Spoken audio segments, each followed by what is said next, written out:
My mom screamed at me in front of the entire family that I owe my sister help after her divorce. I looked at her and said maybe she shouldn't have cheated on Marcus.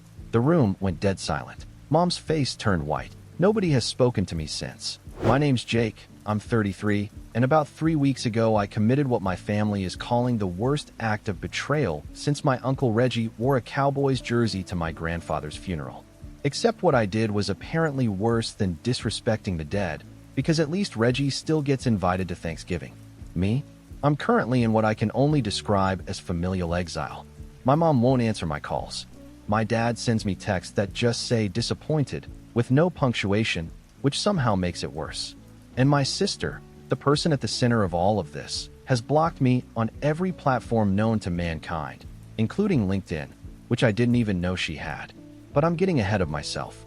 Let me back up and give you the full picture, because if I just told you the punchline without the setup, you'd think I was the villain. And maybe I am. But I think once you hear the whole story, you'll understand why I said what I said, even if it blew up my entire family in the process.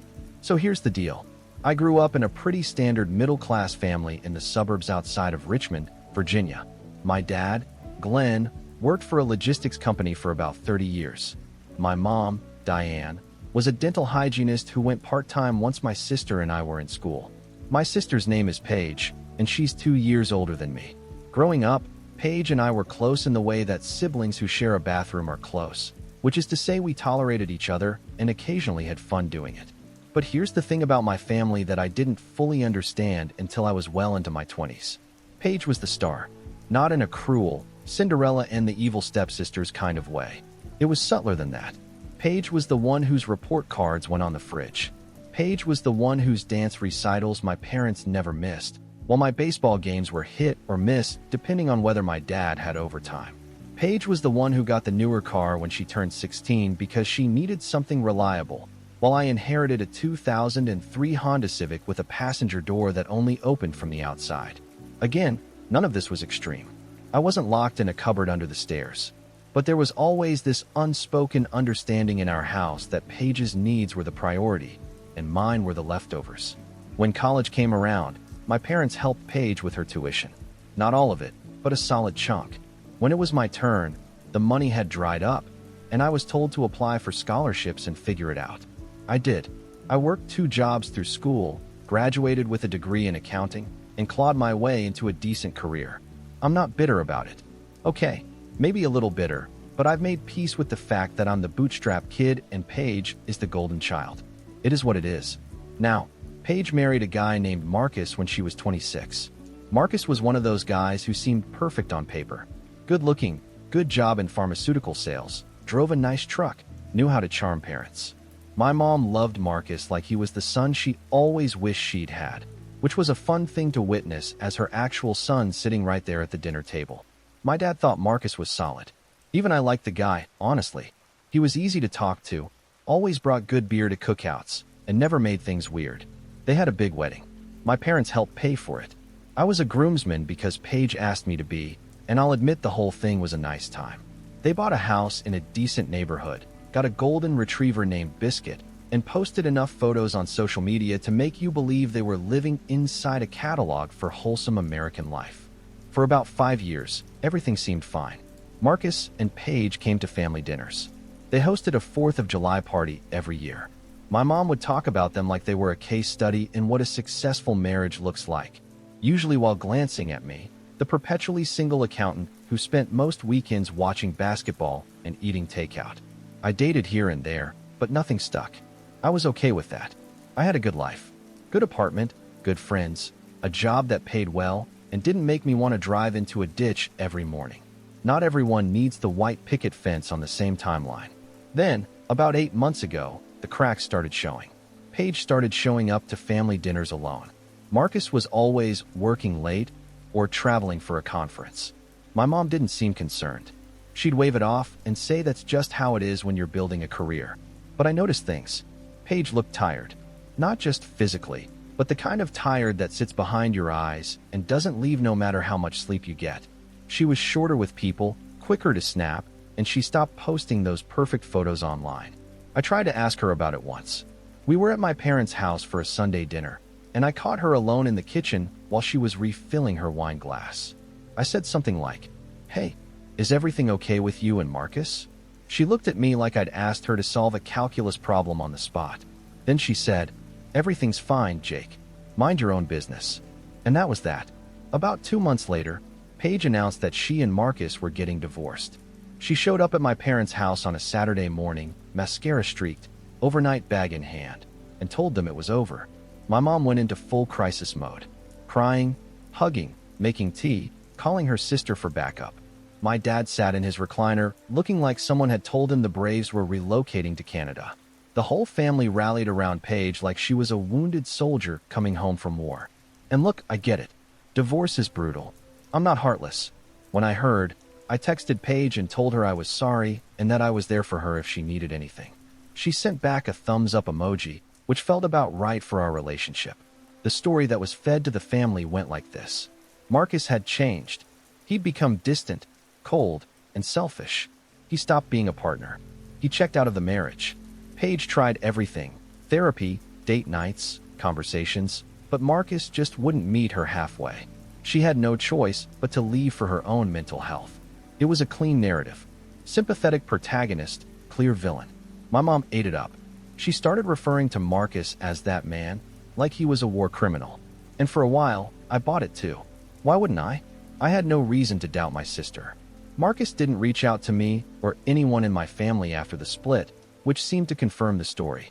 He just disappeared. Cold, right? Exactly what a checked-out husband would do. Except that wasn't the whole story. Not even close. And I was about to find out the truth in the most unexpected way possible. But that part comes later. For now, just know that the family had its narrative. Paige was the victim, Marcus was the villain, and I was just the brother on the sidelines watching the whole thing unfold while eating leftover casserole and wondering why my family always seemed to need a production to rally around. What I didn't know yet was that I was about to become the next villain in their story. And honestly, I didn't even see it coming. So for about 3 months after the divorce announcement, the family operated under the official narrative. Paige moved back into my parents' house temporarily. My mom converted the guest room into what she called Paige's healing space, complete with new bedding, scented candles, and a stack of self-help books that I'm pretty sure she ordered off some influencer's Instagram page. My dad quietly covered Paige's car payment and cell phone bill because Paige claimed she couldn't afford them while she was getting back on her feet. Nobody asked me if I needed anything, of course, but that's a pattern so old it's practically a family tradition at this point. During this time, my mom started planting seeds. Little comments here and there about how family needs to stick together. How Paige was going through the hardest time of her life. How it would be nice if I called her more often, visited more, maybe took her out to dinner to cheer her up. I did some of that. I called Paige a couple times a week, took her out for tacos once, even helped her move some stuff out of the house she'd shared with Marcus. I wasn't a perfect brother, but I was trying. But then the requests started getting bigger. My mom called me one Thursday evening and said Paige needed help with a deposit on an apartment she'd found. She said Paige was short about $3,000 and asked if I could pitch in. Now, $3,000 isn't nothing to me. I do okay as an accountant, but I'm not swimming in money. I've got my own rent, my own savings goals, my own life. But I said I'd think about it, which in my family means you've already said yes and just haven't written the check yet. Before I could even make a decision, the truth found me. And it found me in the most random way imaginable. I was at a sports bar on a Saturday afternoon, watching a game with my buddy Trent. Trent's one of those guys who knows everybody. He could walk into a grocery store in a different state and run into someone he went to middle school with. So we're sitting there, and this guy walks up to our table and says, "Hey, you're Jake, right?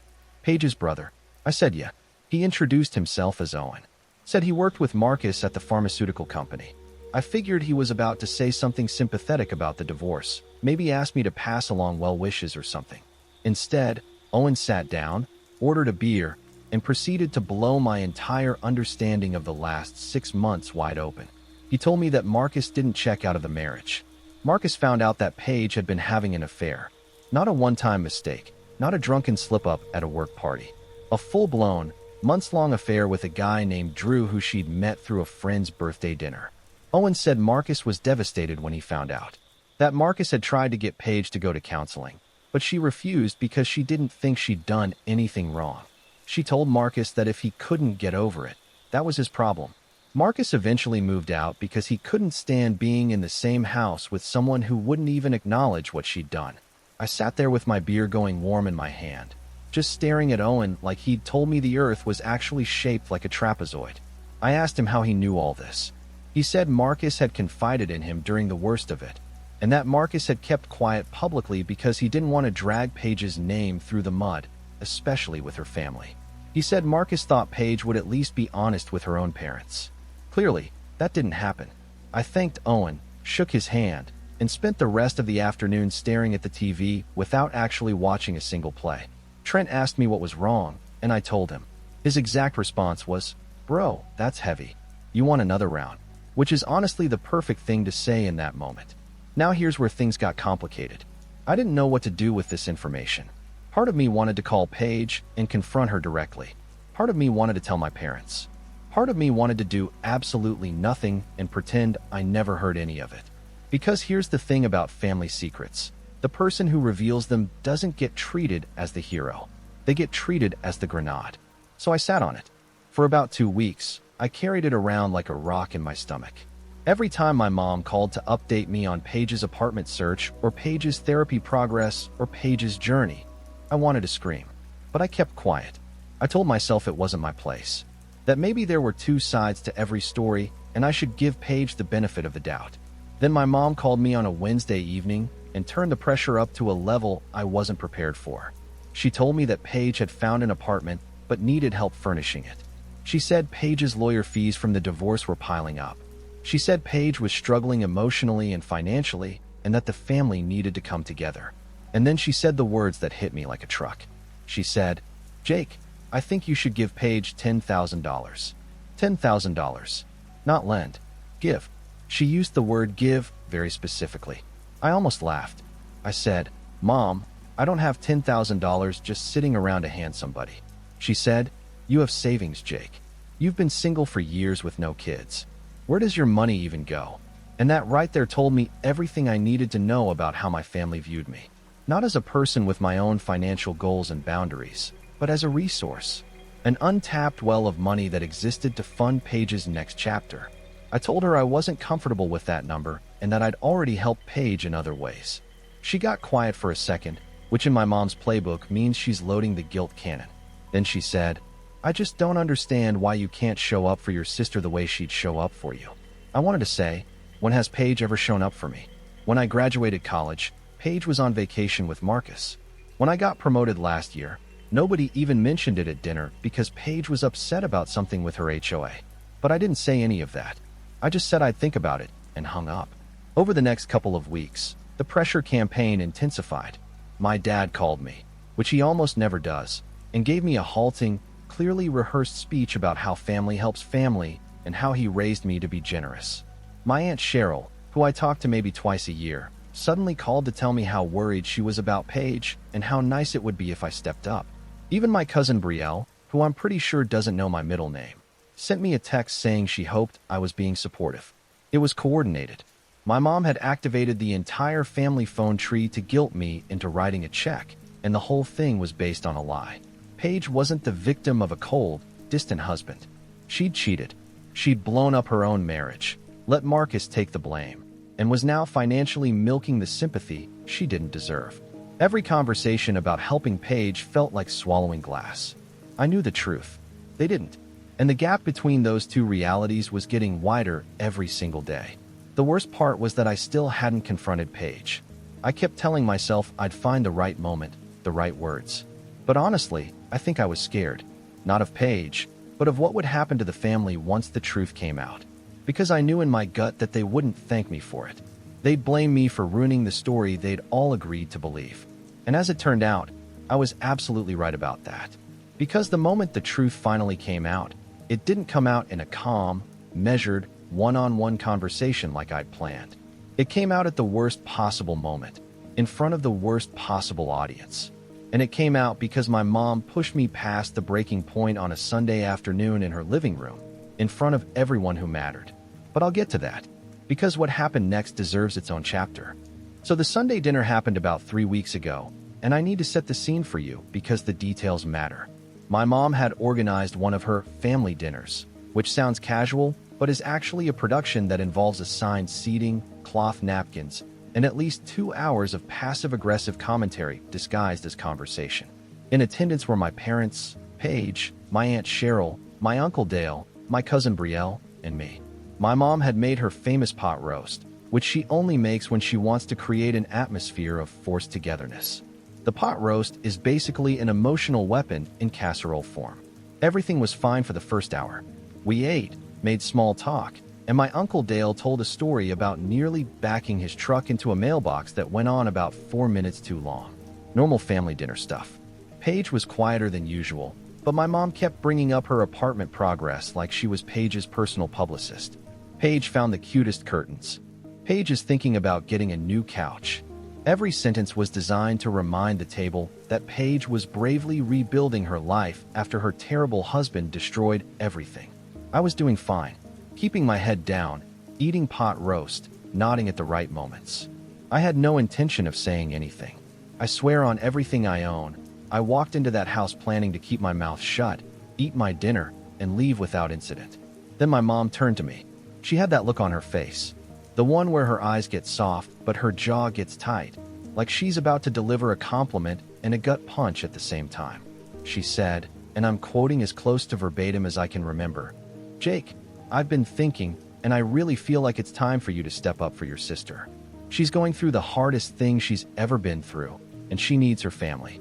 She needs you." I set my fork down. I said, "Mom, I've been helping Paige. I've been calling her. I helped her move. I took her out. What else do you want me to do?" She said, "You know what I'm talking about, Jake. She needs financial help. Real help. Not a dinner at a taco place. She needs her brother to show up the way a brother should." The table got quiet. Everyone was suddenly very interested in their pot roast. Paige was looking down at her plate, but she wasn't stopping it. She wasn't saying, "Mom, leave Jake alone," or "I don't need his money." She just sat there and let my mom do the work for her. My dad chimed in. He said, "Your mother's right, Jake. Family takes care of family. That's how we raised you." Aunt Cheryl nodded like she was watching a TED Talk. Brielle was staring at me with that face people make when they're uncomfortable but also mildly entertained. And I felt it building. That pressure in my chest that I'd been carrying for weeks. The anger I'd been swallowing every time someone called me about Paige's finances. The frustration of knowing the truth while everyone else operated inside a fairy tale. It was all right there, pressing against the inside of my ribs like steam in a pipe. I said, "Mom, I'm not giving Paige $10,000. I've told you that." My mom's face tightened. She said, "I don't understand you, Jake. I really don't. Your sister is suffering, and you're sitting there hoarding your money like it means more to you than your own family." That word, hoarding. Like I was some kind of dragon sitting on a pile of gold instead of a guy with a normal savings account trying to plan for his own future. Something snapped. Not loudly, not dramatically. It was more like a rope that had been fraying for weeks finally giving way. I looked at my mom. I kept my voice calm, or at least as calm as I could manage. And I said, "Mom, maybe Paige shouldn't have cheated on Marcus." The room went dead silent. I'm talking absolute, suffocating. You could hear a crumb hit the carpet silence. My mom's face turned white. Not red, not angry. White. Like the blood had left her body. Paige's head snapped up and she stared at me with an expression I can only describe as pure horror. My dad's fork was frozen halfway to his mouth. Uncle Dale looked like he was mentally calculating the fastest route to the front door. Aunt Cheryl put her hand over her mouth. Brielle's eyes went wide, and I swear I saw her reach for her phone under the table. I didn't yell. I didn't get up. I just sat there and let the silence do its work. Paige spoke first. She said, "What did you just say?" Her voice was shaking. I said, "I know about Drew, Paige. I know Marcus didn't check out. I know he found out you were cheating and you refused to go to counseling. I know he left because you wouldn't even admit what you did." Paige looked at my mom like she was waiting for her to fix it. But my mom was still white-faced and frozen, processing something her brain clearly wasn't equipped to handle in real time. Then Paige did what Paige does best. She went on the attack. She said I didn't know what I was talking about. She said whoever told me that was lying. She said Marcus was manipulative and had probably planted those stories to make her look bad. She called me selfish, cruel, and jealous. jealous, like I was envious of her divorce. My mom finally found her voice. She stood up from the table and pointed at me, actually pointed at me like I was a misbehaving dog, and screamed. I mean screamed. She said, "How dare you, Jake? How dare you say something like that in front of this family? You owe your sister an apology. You owe her help. And instead you come into my house and spread lies to humiliate her." I said, "They're not lies, Mom." She said, "I don't care if they're true or not." And that sentence, those 8 words, told me everything I needed to know about where I stood in this family. It didn't matter what Paige had done. It didn't matter that Marcus had been wronged. It didn't matter that the entire family had been lied to. What mattered was that I had broken the rule. I had disrupted the narrative. I had made Paige look bad, and in my family, that was the only unforgivable sin. I stood up. I didn't slam anything, didn't raise my voice. I grabbed my jacket off the back of the chair and said, "I'm not apologizing for telling the truth, and I'm not writing a check to fund a lie." Then I walked out. I sat in my car in the driveway for a long time. My hands were shaking, which surprised me because I felt weirdly calm inside. Like the worst thing had already happened and there was nothing left to be afraid of. Eventually I drove home, poured myself a drink, and sat on my couch in the dark wondering if I'd just made the biggest mistake of my life or the most honest decision I'd ever made. Within 2 hours, my phone started blowing up. My mom texted, "You are not the son I raised." My dad sent, "Disappointed." Paige sent me a paragraph calling me every name she could think of, then blocked me on everything. Brielle sent, "Dude, that was wild," which was the only response that felt honest. Over the next few days, the silence settled in like weather. Nobody called. Nobody texted. I went to work, came home, ate dinner alone, went to bed. I kept checking my phone like an idiot, hoping someone would reach out, hoping someone would say, "Hey, we looked into it, and you were right." But nobody did. I told Trent what happened. He listened, bought me a beer, and said, "You did the right thing, man. It just doesn't feel like it right now." And Trent, bless his heart, wasn't wrong. It didn't feel right. It felt like I'd pulled a pin on a grenade and thrown it into the only family I had. But somewhere in the middle of that first week of silence, something shifted. I started sleeping better. I stopped checking my phone every 10 minutes. I went for a run for the first time in months. The weight I'd been carrying, not just from the secret, but from years of being second priority, was starting to lift. Not all at once. Not dramatically, but enough that I could feel the difference. I realized I wasn't just mourning the dinner blow-up. I was mourning the idea that my family had ever treated me fairly. And once I stopped pretending that was true, everything got a little bit clearer. About 10 days after the dinner incident, something happened that I didn't expect. Marcus called me. I almost didn't pick up.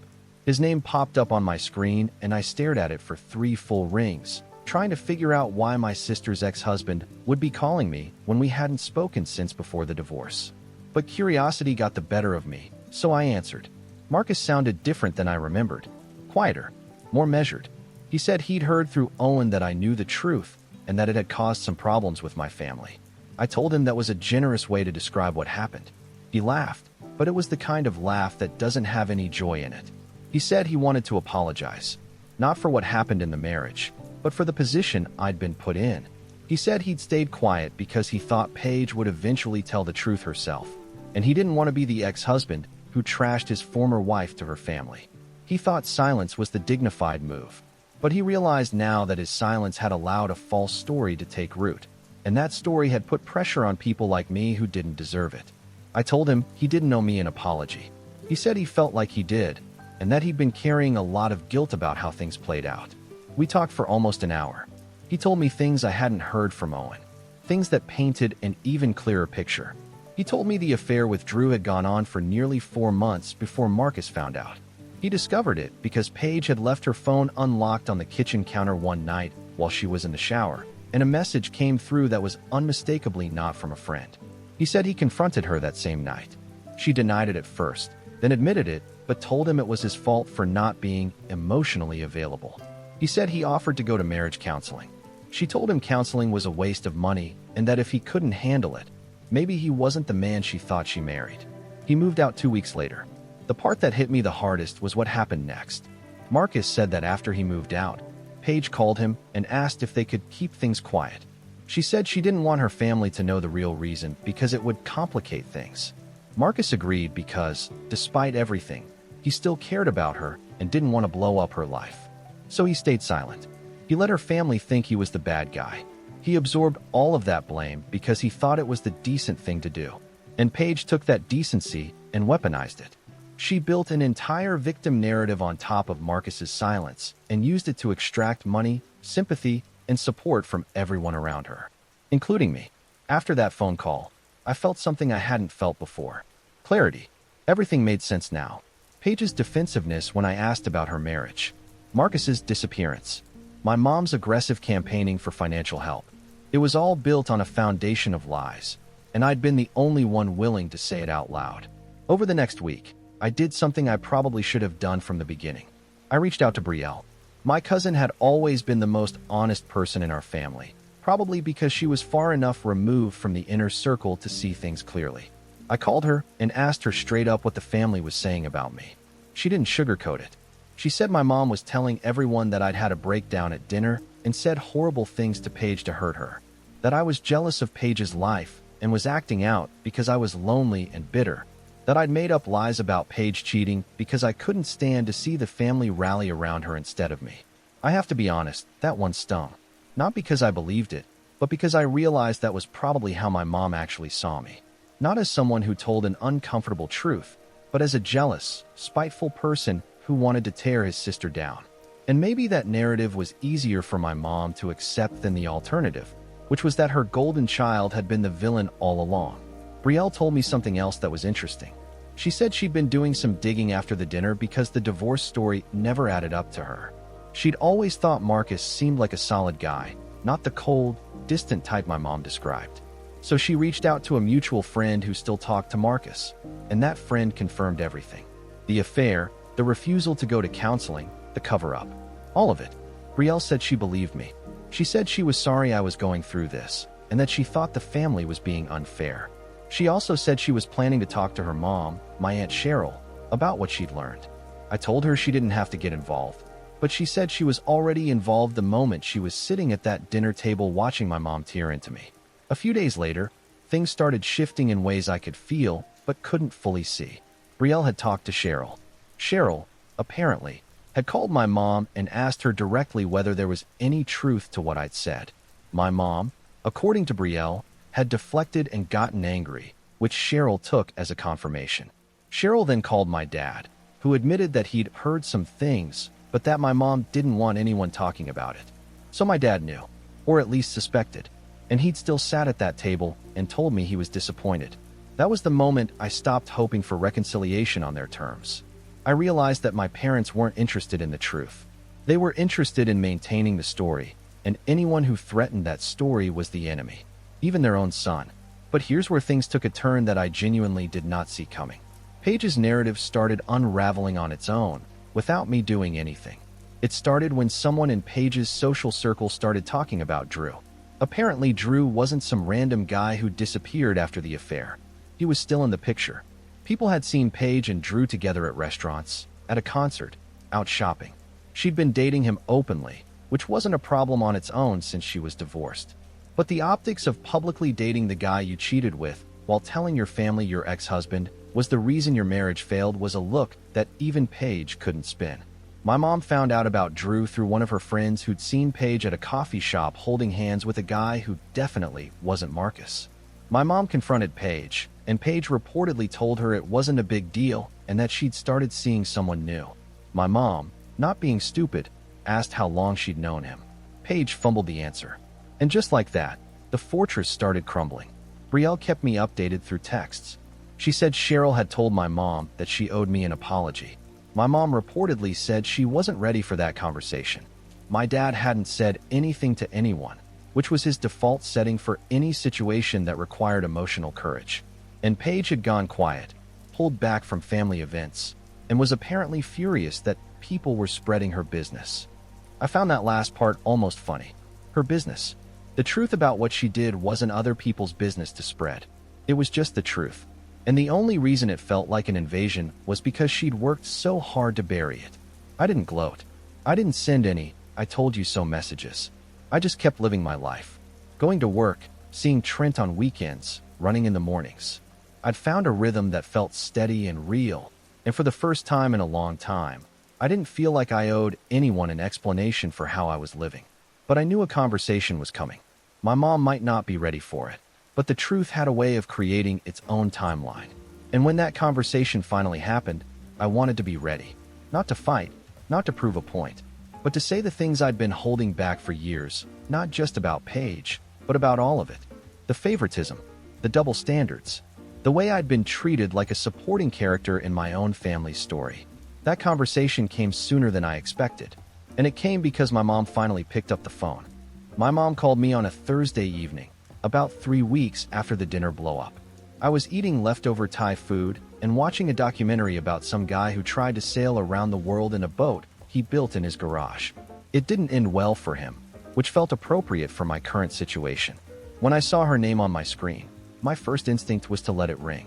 But I picked up because some part of me, probably the part that still wanted his mom to say she was sorry, couldn't let it go to voicemail. She didn't start with an apology. She started with, "We need to talk, Jake." Her voice was flat, like she'd rehearsed this and drained all the emotion out in advance. She asked me to come over on Saturday. She said Paige would be there, and my dad, and that they wanted to sit down and work through things as a family. She said Aunt Cheryl had told her some things she'd been processing, and she wanted to hear my side. That phrasing bothered me. My side. Like this was a he said she said and not a matter of fact. But I agreed because I knew refusing would become another piece of evidence that I was the difficult one. Saturday came. I drove to my parents' house, sat in the driveway for a minute collecting myself, then walked in. They were all in the living room. Dad in his recliner, Mom on the couch, Paige in the armchair by the window with her arms crossed and her face tight. Nobody smiled when I walked in. I sat down in the chair closest to the door, which wasn't a coincidence. My mom started. She said she'd learned some things over the past week that had been hard to hear. She said she now understood that the situation between Paige and Marcus was more complicated than she'd originally been told. She looked at Paige when she said that. Paige looked at the carpet. Then my mom turned to me and said something that should have felt like progress, but didn't. She said, "But Jake, even if what you said is true, the way you said it was wrong. You humiliated your sister in front of the family. You could have come to me privately." I let that sit for a second. Then I said, "Mom, I tried to say no privately. You bulldozed me. You got the whole family to call and pressure me. You told me I was hoarding my money. At what point was I supposed to have this calm private conversation when you wouldn't even listen to the word no?" She didn't have an answer for that. She pressed her lips together and looked at my dad, who was doing his classic impression of a man who wished he were anywhere else on earth. I turned to Paige. She was still staring at the carpet. I said, "Paige, I need to ask you something. Why did you lie? Not just to them. To me. I'm your brother. I helped you move. I took your calls. I was ready to support you through the worst thing you'd ever been through. And the whole time, the story wasn't real. Why couldn't you just tell me the truth?" The room was so quiet I could hear the clock on the mantel ticking. Paige stared at me for a long time. Then she said, "Because I was ashamed, Jake." "Is that what you want to hear?" I was ashamed, and I didn't know how to tell anyone. So I told the version that made it easier to get through the day. And then it just kept going, and I couldn't take it back. I believe her. I actually do. Shame is a powerful thing, and I think Paige genuinely couldn't face what she'd done. But understanding why someone lied doesn't mean you accept the consequences of that lie being pushed onto you. And that's what I told her. I said, "I get the shame, Paige, but you didn't just tell a story to cope. You let Mom and Dad fund your recovery. You let the whole family think Marcus was a monster. You let Mom scream at me in front of everyone because I wouldn't hand over $10,000 to bankroll a lie. That's not shame. That's strategy." Paige started crying. Real tears, not performance tears. My mom reached over and put her hand on Paige's knee, which told me everything about where her instincts still were. Protect Paige. Comfort Paige. Even now. I said, "Mom, I need to ask you something too." She looked at me with that tight expression she gets when she knows she's about to hear something she doesn't want to. I said, "Why has it always been like this? Why has Paige always been the priority? You paid for her college and not mine. You helped with her wedding and never once asked how I was doing. The entire family organized a phone tree to pressure me into giving her money, but nobody has ever once checked on me like that. What?" My mom opened her mouth, then closed it. Then she said, "Jake, That's not fair. We love you both equally. I said, I'm not asking if you love me. I'm asking why you've never treated me the same. And you know you haven't. You converted a guest room into a healing space for Paige. When I got promoted last year, nobody at dinner even mentioned it. When I graduated college, Paige was on vacation. I have spent my entire adult life being the kid who's fine, the one who doesn't need anything. And the only reason that's true is because I learned early that asking wasn't going to get me anywhere. My dad, who hadn't said a word the entire time, cleared his throat. He said, "Jake, we didn't mean to make you feel that way." I could tell he meant it. He looked genuinely surprised, like this was the first time he'd heard any of this. I said, "I know you didn't mean to, but you did." Nobody spoke for a while. Paige was quietly crying. My mom was staring at the coffee table like it had personally offended her. My dad was rubbing the bridge of his nose the way he does when he's overwhelmed. Then my mom said something that surprised me. She said, "You're right that I pushed too hard about the money. And I'm sorry for what I said about you not being the son I raised." It wasn't a full apology. It wasn't an acknowledgement of the bigger pattern. But it was something, and I could tell it cost her. Paige looked at me and said, "I'm sorry I lied, Jake. I'm sorry I let you take the heat for something I caused. And I'm sorry I never showed up for you the way you showed up for me." I nodded. I didn't say it was okay, because it wasn't. But I said, "Thank you." I told them I needed some time. Not forever. Just space to figure out what kind of relationship I wanted going forward on my terms. A real one, where I'm treated like I matter as much as anyone else in the room. My mom cried a little. My dad shook my hand at the door, which sounds stiff, but is actually the most emotional gesture Glenn has ever made. Paige hugged me and said, "I'll be here when you're ready." I said, "I know." I drove home, and for the first time in weeks, I didn't feel like I was carrying something I couldn't put down. The weight wasn't gone completely, but it had shifted into something manageable, something that was mine to carry on my own terms. That was about a week ago. Things aren't fixed. My mom and I have exchanged a couple of short texts, nothing deep, just the beginning of something rather than the end of it. Paige and I haven't talked yet, but she unblocked me, which I'm taking as a good sign. My dad sent me a text that said, "Proud of you, son." 4 words. No punctuation, but it meant more than anything he'd said in years. I talked to Marcus one more time. I told him the family knew the truth now. He said he was relieved, not because he wanted revenge, but because he was tired of being the villain in a story he didn't write. I told him I respected him for staying quiet as long as he did. He said next time he'd speak up sooner. I told him there shouldn't be a next time. Trent took me out for burgers on Friday to celebrate what he called my emotional Independence Day. He bought me a card that said "Happy Birthday" on the front because the store didn't have one for "Congratulations on blowing up your family at pot roast." Fair point. I'm doing okay. Better than okay. I'm not angry anymore. I'm not carrying anyone else's secrets. And for the first time in my life, I feel like my family sees me. Not as the backup kid, not as the ATM. As Jake, the guy who told the truth even when the whole room was against him. You don't owe anyone a lie just because the truth makes them uncomfortable. And you definitely don't owe anyone $10,000 to keep that lie alive. Thanks for reading, everyone. I'll be fine. And the pot roast was good, by the way. That part hasn't changed.